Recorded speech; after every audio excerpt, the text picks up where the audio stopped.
Hi friends, I am Amrish Yadav और मैं आपका वेलकम करता हूं अपने यूके पॉइंट में। और मैं आज आप लोगों के लिए लेके आया हूं क्लास 12th का चैप्टर फर्स्ट का वन शॉट रिवीजन, जो आपके टर्म वन में बहुत ही ज़्यादा हेल्पफुल रहेगा। इसके वन वीडियो में ही हम लोग पूरी क्लास कवर करेंगे, पूरी क्लास सॉलिड स्टेट को पूरा कवर करेंगे, जिसमें आपके बेसिक से लेकर कंपटीशन तक के सारे लेवल्स क्लियर हो जाएंगे। देन हम बात करते हैं सबसे पहले सॉलिड स्टेट होता क्या है। सॉलिड स्टेट क्या होता है? तो वो substance which have fix shape and fixed volume and which have definite mass are known as solid. उनको हम क्या बोलते हैं? सॉलिड बोलते हैं। जैसे कि यहाँ पे लिखा भी हुआ है कि जिसके पास क्या हो, डेफिनेट मास हो, शेप हो एंड वॉल्यूम हो, वो हमारे पास क्या कहलाता है? सॉलिड कहलाता है। उसकी कुछ प्रॉपर्टी होती हैं, जैसे कि हम बात कर लेते हैं कि लो डेंसिटी, हाई डेंसिटी हो, लो कंप्रेसिबिलिटी हो, तो हमारे पास सॉलिड कहलाता है। देन इनकी जो मॉलिकुलर फोर्सेस होती है वो बहुत ही ज़्यादा स्ट्रांग होती है। स्ट्रांग मॉलिकुलर फोर्सेस की वजह से आपस में क्या होते हैं? क्लोजली पैक्ड होते हैं। इनके मॉलिक्यूल्स क्या होते हैं? बहुत ही ज़्यादा पास होते हैं। देन हम बात करते हैं इनके जनरल कैरेक्टरिस्टिक्स, जो आजकल नहीं पूछे जाते लेकिन फिर भी याद रखना जरूरी है, क्योंकि कोई भी कंपटीशन लेवल में अगर बाई चांस छोटी से छोटी चीज़ पूछ ले तो आपको पता होनी चाहिए, कल को बेइज्जती ना हो आपकी। देन हम बात करते हैं solid have definite mass and definite shape and definite volume. तीनों चीज़ क्या होती है? इनकी डेफिनेट होती है, यानी फिक्स्ड होती है। देन हम बात करते हैं इनकी जो फोर्स होती है आपस में, वो क्या होती है? वेरी वेरी स्ट्रॉन्ग होती है, जिसकी वजह से इनके मॉलिक्यूल्स क्या होते हैं? बहुत ही ज़्यादा पास होते हैं और उनकी पोजीशन क्या होती है? फिक्स्ड होती है। इसमें मॉलिक्यूल्स कौन कौन से हो सकते हैं, मतलब पार्टिकल्स कौन कौन से हो सकते हैं? तो एटम्स हो सकते हैं, मॉलिक्यूल्स हो सकते हैं, आयंस हो सकते हैं। देन हम बात करते हैं solid can be compressed, solid cannot be compressed, but some exceptions here, like foam, rubber, sponge are the exceptions of solid which have compressibility nature. Then हम बात करते हैं कि कैसे कंप्रेस्ड हो सकते हैं। तो आपको पता है इनके जो स्ट्रक्चर होता है, इसके अंदर स्मॉल होल्स होते हैं जिसके अंदर एयर फिल्ड हो जाती है, और जब हम उसको कंप्रेस करते हैं तो एयर बाहर निकल जाती है, तो जिसकी वजह से कंप्रेसिबल होता है। देन हम बात करते हैं जितने भी सॉलिड होते हैं उनका क्या होता है? मेल्टिंग पॉइंट बहुत ही ज़्यादा हाई होता है, बॉइलिंग पॉइंट बहुत ही ज़्यादा हाई होता है, और ये रिजिड इन नेचर होते हैं। रिजिड का मतलब क्या होता है? जिसकी शेप अपने अकॉर्डिंग चेंज ना हो जब तक हम उस पर कोई फोर्स अप्लाई ना करें। देन बात करते हैं types of solid. Types of solid की बात करते हैं तो सॉलिड हमारे मेनली टू टाइप्स के होते हैं, एक क्रिस्टलाइन सॉलिड और एक अमॉर्फस सॉलिड। क्रिस्टलाइन सॉलिड और अमॉर्फस सॉलिड में हमें अच्छे से डिफरेंस पता होना चाहिए एक एक पॉइंट का, कि कभी भी क्वेश्चन आ जाता है इसके ऊपर। देन हम बात करते हैं क्रिस्टलाइन सॉलिड होता क्या है। The solid in which the constituent particles have an ordered arrangement. हमेशा ध्यान रखें, एक रेगुलर अरेंजमेंट होनी चाहिए, तो लॉन्ग रेंज ऑर्डर अरेंजमेंट होनी चाहिए, जिसकी वजह से हम उसको क्रिस्टलाइन सॉलिड कहते हैं। जैसे कि एग्जांपल है डायमंड हो गया, NaCl हो गया, आयोडीन हो गया, कोई सा भी मेटल ले लो, आपका गोल्ड ले लो, सिल्वर ले लो, प्लेटिनम ले लो, सब जितने भी हमारे पास मेटल्स होते हैं वो सारे के सारे किस में आ जाते हैं? मोस्टली सब इसमें आते हैं क्रिस्टलाइन सॉलिड में। देन हम बात करते हैं इसके कैरेक्टरिस्टिक्स की। तो पहली कैरेक्टरिस्टिक्स क्या हुई कि जो इसके अरेंजमेंट होगी पार्टिकल्स की, वो कैसी होगी? रेगुलर होगी। इनका जो मेल्टिंग पॉइंट होगा वो एक फिक्स पॉइंट होगा, स्ट्रॉन्ग मेल्टिंग पॉइंट होता है, ज़्यादा हाई होता है, और दूसरी चीज़ फिक्स पॉइंट पे मेल्ट हो जाते हैं। रेंज नहीं होती, जैसे 30 to 40 रेंज में है तो ऐसे रेंज में नहीं होगा, फिक्स्ड होगा। 45 है तो 45, 140 है तो 140, ये चीज़ें फिक्स रहती हैं। देन हम बात करते हैं एनिसोट्रॉपिक इन नेचर होता है। एनिसोट्रॉपिक का मतलब क्या होता है? जिसका मतलब है कि अगर हम इसको डिफरेंट डायरेक्शन से देखें तो जितनी भी हम प्रॉपर्टी मेजर कर रहे हैं उन सबकी प्रॉपर्टी क्या आएगी? डिफरेंट आती है। यानी अगर हम एक ही प्रॉपर्टी को डिफरेंट एंगल से देखें क्रिस्टलाइन सॉलिड के अंदर, तो उसकी वैल्यूज़ अलग अलग एंगल्स पे अलग अलग वैल्यू आएगी, तो इसी को हम एनिसोट्रॉपिक बोलते हैं।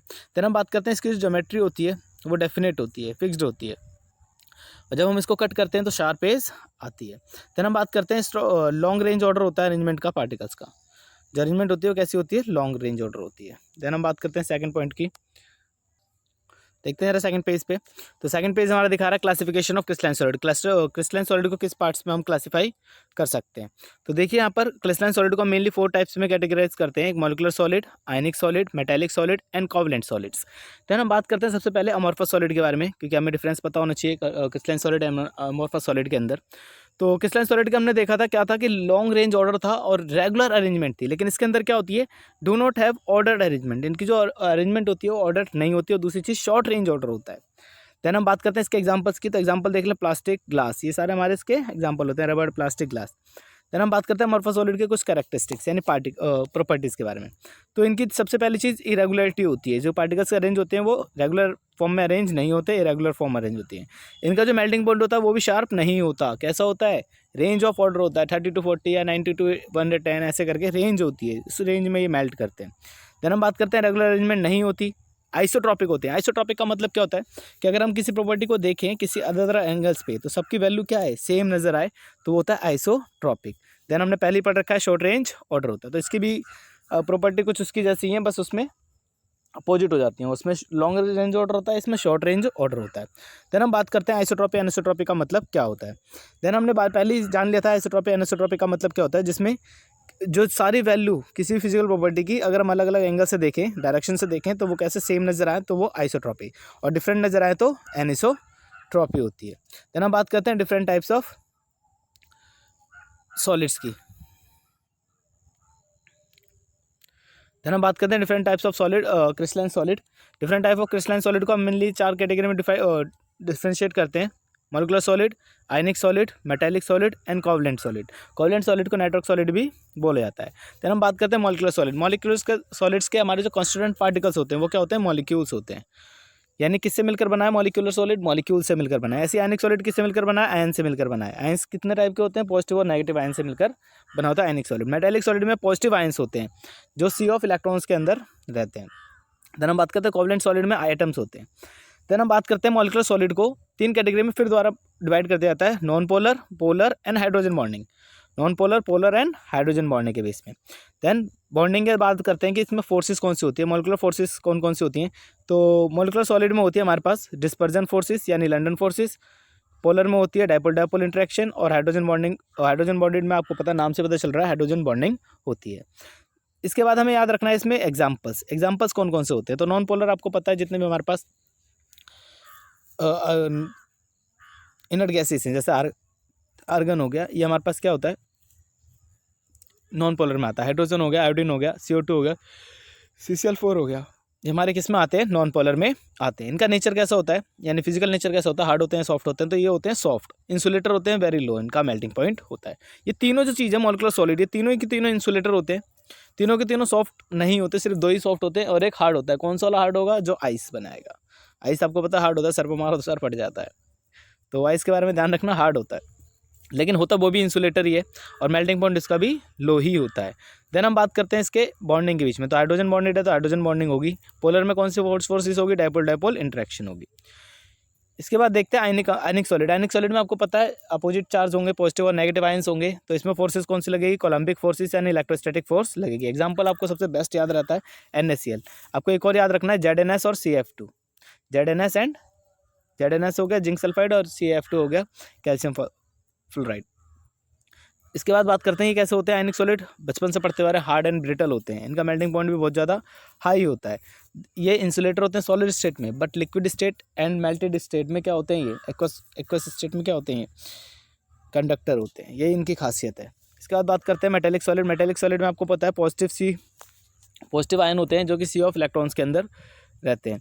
मेटेलिक बॉन्डिंग होती है इसके अंदर, और जितने भी मेटल्स होते हैं या एलॉयज होते हैं वो सारे के सारे मेटेलिक सॉलिड के अंदर आते हैं। ये कैसे होते हैं, हार्ड होते हैं, मालेबल होते हैं, डक्टाइल होते हैं, और ये कंडक्टर होते हैं। सबसे पहली चीज़ कंडक्टर होते हैं, और हाईली इनका मेल्टिंग पॉइंट होता है। उसके बाद बात करते हैं कोवलेंट और नेटवर्क सॉलिड।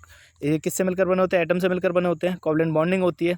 एग्जाम्पल देख लो, SiO2, SiC, कार्बन में डायमंड आ गया, AiN और ग्रेफाइट। ये सारे हमारे किसके अंदर आते हैं, कोवलेंट सॉलिड के अंदर आते हैं। सब जितने भी कोवलेंट सॉलिड होते हैं हार्ड होते हैं, सिर्फ एक कार्बन को ग्रेफाइट को छोड़कर। ग्रेफाइट ये एक्सेप्शनल केस है जो इलेक्ट्रिसिटी भी कंडक्ट करता है और हार्ड सॉफ्ट भी होता है, लेकिन इसका मेल्टिंग पॉइंट भी कैसा होगा, बहुत ही ज़्यादा हाई। बाकी सारे क्या होते हैं, इंसुलेटर, और ये कंडक्टर होता है ग्रेफाइट हमारा। उसके बाद बात करते हैं क्रिस्टल लैटिस। क्रिस्टल लैटिस क्या होता है, तो क्रिस्टल लैटिस क्या आता है, the regular 3 dimensional arrangement of constituent particles in the crystalline in which each particles represent by a point. कहने का मतलब सीधा सा है कि यार एक 3D फॉर्म में पॉइंट्स को अरेंज कर दिया गया है, 3D फॉर्म में एक पॉइंट्स को अरेंज कर दिया गया है उसके लैटिस साइड पर, जिसकी वजह से एक 3D arrangement, 3D structure formation हुई है, उसी को हम लोग क्रिस्टल लैटिस बोलते हैं। इसमें छोटी छोटी चीज़ें बार बार रिपीट होकर ये क्रिस्टल लैटिस पूरा बनता है। उस छोटी छोटी रिपीटेड यूनिट्स को क्या बोला जाता है, यूनिट सेल बोला जाता है। अब कैरेक्टरिस्टिक्स देख लेते हैं यूनिट सेल्स की। यूनिट सेल्स के मेनली हम 2 बेस पर इसको डिफाइन करते हैं, अलग अलग कैटेगरी में डिवाइड करते हैं। एक होता है एक्सियल लेंथ और एक होता है एक्सियल एंगल्स। तो एक्सियल लेंथ को हम ABC से लेते हैं और एक्सियल एंगल्स को अल्फा बीटा गामा से डिनोट करते हैं। देन इसके बेस पे देखते हैं हम लोग कितने इसको डिफाइन करते हैं, अलग अलग कैटेगरी में कैसे कैसे बांटा जाता है। उससे पहले जान लेते हैं कि टाइप्स ऑफ यूनिट सेल्स कौन कौन से होते हैं। तो टाइप्स ऑफ यूनिट सेल 2 ही टाइप के होते हैं, एक होता है प्रिमिटिव यूनिट सेल और एक होता है सेंटर्ड यूनिट सेल। प्रिमिटिव होता है सबसे सिंपल यूनिट सेल, और सेंटर्ड यूनिट सेल क्या होता है, उसमें कॉर्नर्स पे तो होते हैं एटम्स, साथ में सेंटर पे भी होंगे, या तो बॉडी सेंटर पे होंगे, या तो फेस सेंटर पे होंगे, या तो एरेंड फेस सेंटर पे होंगे। तो ये चीज़ें ध्यान रखते हैं कि सेंटर्ड यूनिट सेल भी अलग टाइप के सेल्स होते हैं। देन हम बात करते हैं प्रिमिटिव यूनिट सेल्स, जिसमें एटम्स कहाँ पर होते हैं, सिर्फ कॉर्नर्स पे होते हैं और कहीं और पे नहीं होते। और कितने होते हैं हमारे पास, 7 प्रिमिटिव यूनिट सेल्स होते हैं। कितने होते हैं, 7 प्रिमिटिव यूनिट सेल्स होते हैं। इन्हीं को बाद में अलग अलग डिवाइड किया गया है। देन हम बात करते हैं सेंटर्ड यूनिट सेल्स और नॉन प्रिमिटिव यूनिट सेल्स कौन कौन से होते हैं। तो ये 3 टाइप के होते हैं, FCC, BCC और EFC। FCC पे क्या होता है कि एटम्स कहाँ होते हैं, कॉर्नर्स पे होते हैं, लास्ट में फेस सेंटर्ड पे भी होते हैं। 6 फेस होते हैं, तो 6 फेस के फेस पर भी एटम्स प्रेजेंट होंगे। बॉडी सेंटर्ड में कॉर्नर्स पे तो होंगे ही होंगे, एक बॉडी के सेंटर में होगा। एंड सेंटर्ड में आपको पता है, एक तो कॉर्नर्स पे होंगे ही होंगे एटम्स, और दूसरा किसी भी 2 अपोजिट फेस पर एटम्स प्रेजेंट रहेंगे। ये इनके डायग्राम्स है, आप देख सकते हैं इजीली। देन हम बात करते हैं ब्रेवियस लैटिस क्या होते हैं। तो 14 ब्रेवियस लैटिस होते हैं हमारे पास। कितने होते हैं, 14। और ये बने किससे होते हैं,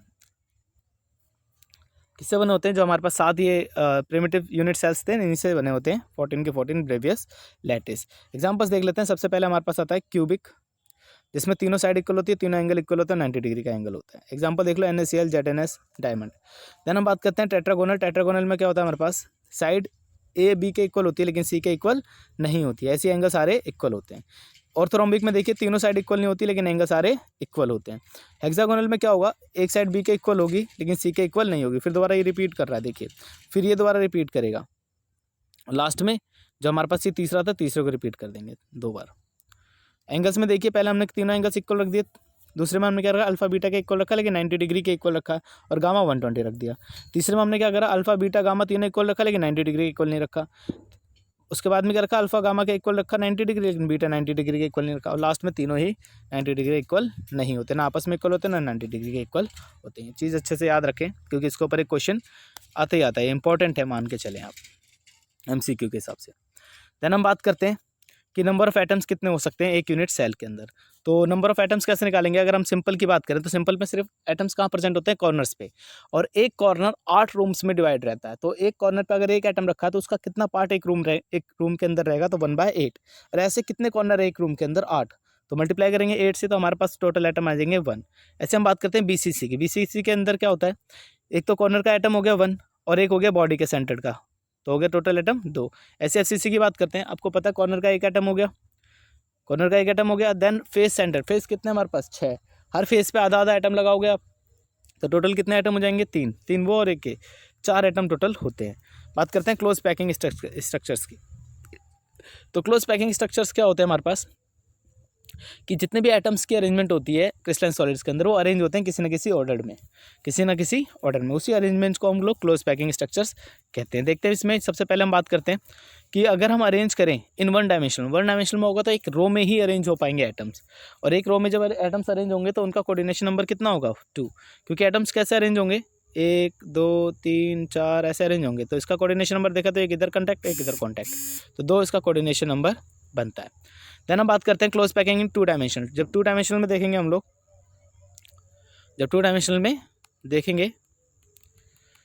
तो 2 टाइप की क्लोज पैकिंग होती है, एक होती है स्क्वायर क्लोज पैकिंग और एक होती है हेक्सागोनल क्लोज पैकिंग।